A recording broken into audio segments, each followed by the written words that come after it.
Bharatiya Janata party ने रानिया विधानसभा क्षेत्र से श्रीमान शीशपाल कंबोजी को अपना प्रत्याशी बनाया है। मैं समझता हूं कि हमारा सबसे मजबूत प्रत्याशी है। भारतीय जनता पार्टी यहां से चुनाव जीतेगी और रानिया विधानसभा क्षेत्र में विकास के हम लोग नए आयाम स्थापित करेंगे। केंद्र सरकार और राज्य सरकार डबल इंजन की सरकारों ने जो विकास किया है, उस विकास को लेके हम लोग गांव के गरीब तक और गांव के अंतिम छोर पे जाएंगे। केंद्र सरकार से योजनाओं का लाभ और राज्य सरकार की योजना का लाभ हमारे जिन जिन ग्रामीण किसान बंधुओं को मिला है, वो भी हम बात करेंगे। उसका भी बेनिफिट भारतीय जनता पार्टी को मिलेगा और मैं समझता हूँ कि यहाँ से भारतीय जनता पार्टी के उम्मीदवार विजयी होंगे, जिसका सारा श्रेय यहाँ के मतदाताओं को दिया जाएगा।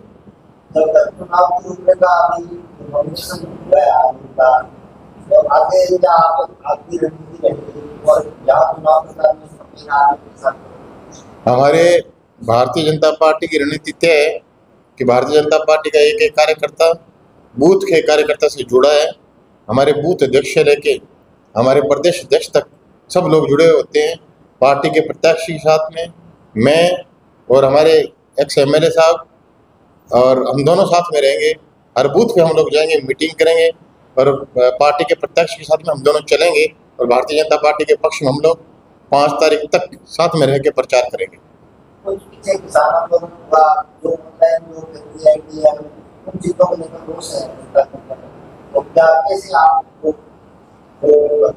नहीं, हम लोग किसान सम्मान निधि जो देश के प्रधानमंत्री जी ने दी है, उसका फायदा किसान को पहुंचा है। हमने हरियाणा प्रदेश में 42 या 43 जो फसल है उस पर MSP पूरी देने के लिए हरियाणा सरकार ने ऐलान किया है, उसका हमको बेनिफिट मिलेगा और किसान आज भारतीय जनता पार्टी से खुश है, आपके प्रदेश की सरकार से खुश है। और मैं समझता हूँ कि कहीं भी कोई ऐसी बात नहीं है किसान हमसे नाराज है, कोई भी किसान हमसे नाराज नहीं है। भारतीय जनता पार्टी के पक्ष में किसान खड़ा होकर मतदान करेगा।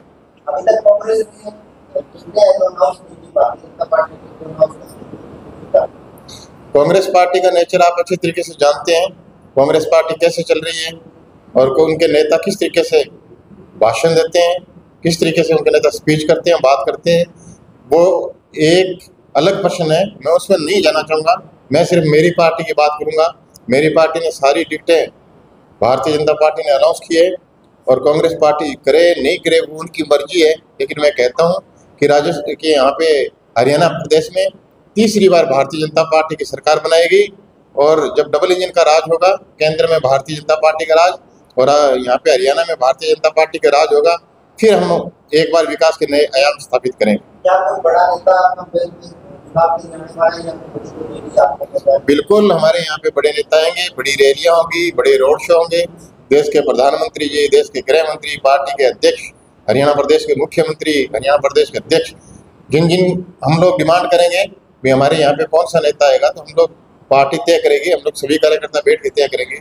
तो उसके लिए हम डिमांड करेंगे तो वो नेता हमारे बीच में आएगा, रोड शो करेंगे, वो नेता हमारे बीच में पार्टी मीटिंग करेंगे और केंद्र सरकार की योजनाएं विश्व स्तर पे भारत किस तरीके से चल रहा है, नरेंद्र भाई मोदी के नेतृत्व में चलने वाली सरकार विश्व के अंदर किस तरीके से भारत की अलग पहचान बना रही है, यह देश आज एक तीसरी अर्थव्यवस्था की ओर बढ़ रहा है, ये सारी की सारी बातें हम लोग 5 तारीख तक के लिए हम डिमांड करेंगे। तो वो नेता हमारे बीच में आएगा, रोड शो करेंगे, वो नेता हमारे बीच में पार्टी मीटिंग करेंगे और केंद्र सरकार की योजनाएं विश्व स्तर पे भारत किस तरीके से चल रहा है, नरेंद्र भाई मोदी के नेतृत्व में चलने वाली सरकार विश्व के अंदर किस तरीके से भारत की अलग पहचान बना रही है, यह देश आज एक तीसरी अर्थव्यवस्था की ओर बढ़ रहा है, ये सारी की सारी बातें हम लोग 5 तारीख तक जनता की अदालत में जाके हम लोग करेंगे।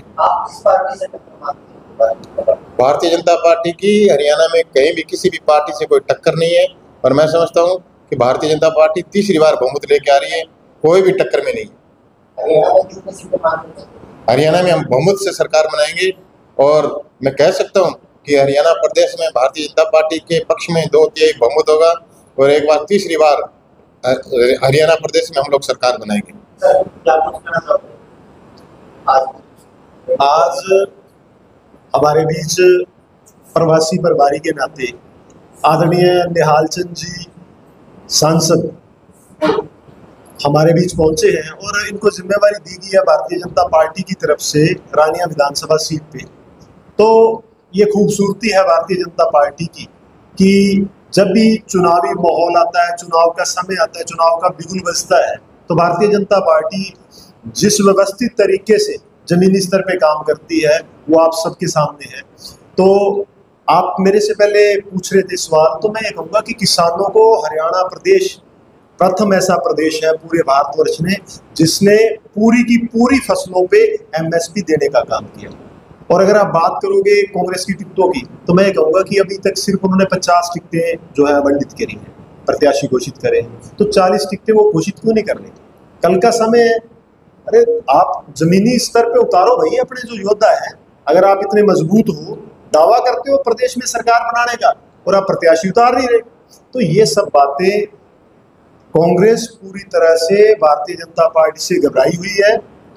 कांग्रेस को पता है कि तीसरी बार जैसे देश में आदरणीय प्रधानमंत्री नरेंद्र भाई मोदी जी के नेतृत्व में सरकार बनी, उसी तरीके से आदरणीय मनोहर लाल जी और जो वर्तमान समय में हमारे मुख्यमंत्री हैं नायब सैनी जी, उनका नाम नायाब ही नहीं, काम भी नायाब है। तो इसी तरीके से तीसरी बार हरियाणा प्रदेश में भी पूर्ण बहुमत के साथ भारतीय जनता पार्टी की सरकार बनने वाली। पूर्व मंत्री रणजीत सिंह दतिया भी भारतीय जनता पार्टी और ऐसा है, मैं वैसे बात ही नहीं करना चाहता ऐसे बंदे की जो बंदा अपनी जुबान पे नहीं कायम रहता। 2014 का चुनाव आया, उस बंदे की क्या स्टेटमेंट थी? मेरे से ज्यादा आप भाइयों के मोबाइल में आपके पास सेविंग पड़ी है।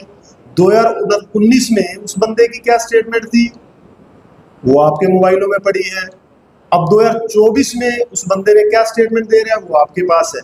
तो मैं ये कहूँगा भली भांति जनता जानती है कि जो बंदा अपने जुबान पे, अपने ईमान पे, अपने ज़मीर पे नहीं रुकता, और मैं ये कहूँगा सबसे बड़ा चौधरी देवीलाल जी का बेटा है वो। चौधरी देवीलाल जी ने कभी उसी को लोकसभा का चुनाव नहीं लड़ाया। अगर उसको मान सम्मान देने का काम किया तो भारतीय जनता पार्टी ने किया। हिसार लोकसभा सीट से मैं कहता हूँ 5 साल पहले बिल्कुल कैबिनेट मंत्री बनाया, फिर हिसार लोकसभा सीट से उनको प्रत्याशी बनाया। तो इससे बड़ा मान सम्मान क्या होगा? आप क्या चाहते हो? तो ये जो इन लोगों की नीति है, ये इन लोगों की नीति है कि जनता को बरगलाएं और हम राज में रहें, कि किसी को और किसी किसान का, मेरे गरीब के बेटे को आगे ना आने दिया जाए, हम राज में रहें बस। तो मैं ये उनसे ये पूछना चाहता हूँ कि जनता का बहुमत लेके भाई इस बार जनता को कहाँ भेजना चाह रहे हो? बड़ी बड़ी जनता को बड़ी क्लियर सी बात पूछना चाहता हूँ।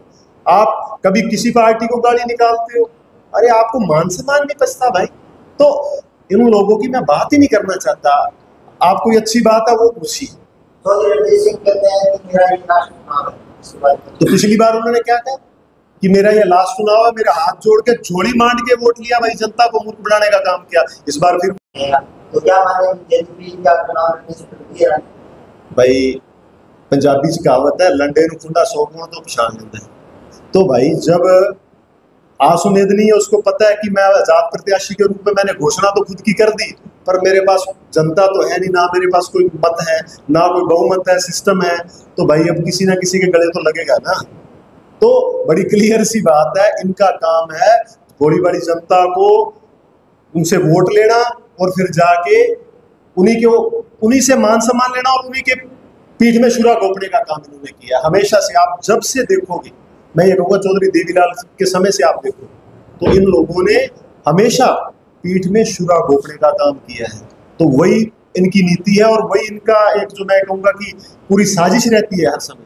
तो मैं ये कहूँगा जनता बड़ी जागरूक जनता है, और इस बार भारतीय जनता पार्टी को तीसरी बार पूर्ण बहुमत के साथ आ रही है। और सिरसा डिस्ट्रिक्ट की अगर हम बात करें तो पांचों की पांचों विधानसभा मैं कहूँगा भारतीय जनता पार्टी का कमल का फूल खिलने वाला है, और पूर्ण बहुमत से बड़े अच्छे मतों से हमारी सरकार बनी। जैसे कल चुनाव प्रचार में लोगों के बीच में जाओगे? जैसा कि आप सब जानते हैं, आज मेरा नामांकन हुआ है और मेरे साथ हमारे यहाँ से पूर्व सांसद वो मौजूद थे। आज के बाद मैं जनता के बीच रहूँगा। पहले भी मैं जनता के बीच में रहा। 19 तक मैंने रानिया विधानसभा के गली गली में, महल्ले महल्ले में, घर घर जाकर मैंने दस्तक दी और उनकी दुख तकलीफ़ों को मैंने महसूस किया और मैंने कोशिश की 19 तक उनकी हर दुख तकलीफ़ को मैंने पूरा करने की कोशिश की। जो अधूरे काम है, आज मेरे को जनता जब मौका देगी तो मैं वो जो अधूरे काम रह गए हैं उनको पूरा करने का हर संभव प्रयास करूँगा। रणजीत सिंह ने आज आप पे आरोप लगाया भी जिस पर कम्बोज है उसको कभी आपने गाँव में देखा था क्या?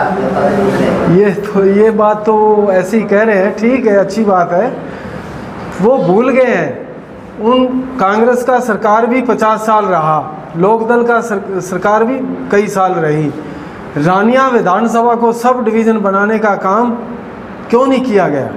अगर सब डिवीज़न की बात आई तो उन्होंने एलनाबाद बनाया, अगर कॉलेज की बात आई तो कॉलेज उन्होंने एलनाबाद बनाया, अगर ITI की बात आई तो ITI कॉलेज एलनाबाद में बनाया।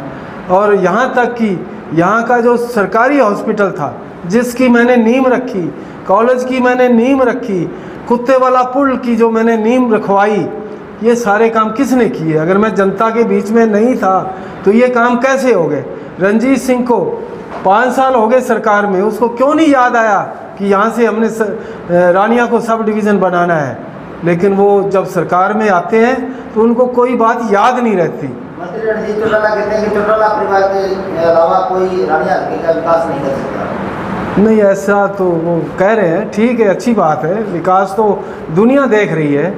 आज गली गली में विकास हो रहा है, हर गांव में सबका साथ सबका विकास। माननीय मनोहर लाल जी ने जब 14 में ओथ ली थी, उन्होंने एक ही नारा दिया था कि सबका साथ सबका विकास। उन्होंने 90 की 90 विधानसभाओं में समान रूप से विकास करवाया।